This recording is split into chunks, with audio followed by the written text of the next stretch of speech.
So in this chapter, we're going to be looking at acids and bases, and we're going to start with a little compare and contrast. So comparisons or similarities in the middle, like we've seen before. So first of all, if you think about acids around your house maybe, some examples might be lemons or oranges, vinegar, and if you think about those, something you know about acids is that they taste sour. We also have all kinds of different acids in our food, tends to make our food taste better. We also like sour candy, right? So we eat those all the time.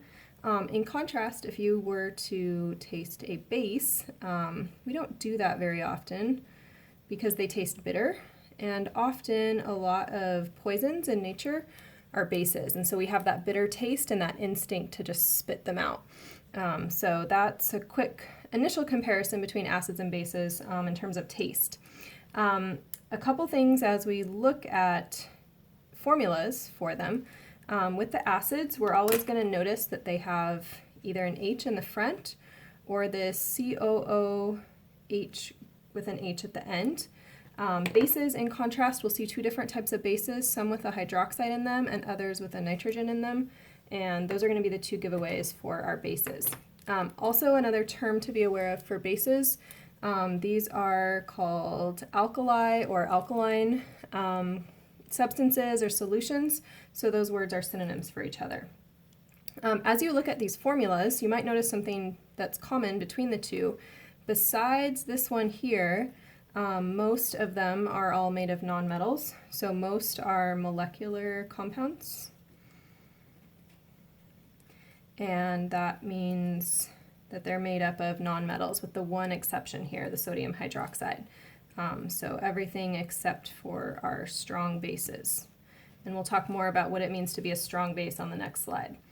A couple other things, these are opposites of each other. So with our acids, we can think about our acids neutralizing bases. And we actually had a lab where we made a base that could neutralize acids. These are antacids when we talk about medication, so they're anti-acids. In terms of pH, our acids are going to have lower than 7 as their pH values, more about that later. And our bases will have pHs greater than 7. Something in common though, for both of these, we do measure our pH. And here's a little pH scale that we'll see, just some things around the house, again, food and urine, and then things we don't normally consume, ammonia, soapy water, bleach, those are on the basic end of our pH scale. So low pHs, those are going to be acids, high pHs, those are going to be bases. Along with that, with our acids, we are going to talk about them being proton donors. And a proton, we've actually seen here already, are these H's. So a couple ways we can describe a proton. That would be H+, which if I think about it is one proton and one electron, but I've lost that electron, so it's just one proton, going back to chapter 2. Another way that you'll see a proton written is H3O+, and that's just the H+ tacked onto a water molecule. And so proton, H+, and H3O+ mean exactly the same thing. So if acids are proton donors, then our bases are going to be the opposite. And one of the things that we will see for those is that they are proton acceptors.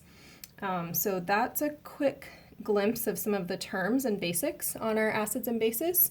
Let's go ahead and go to the next page and see a few reactions.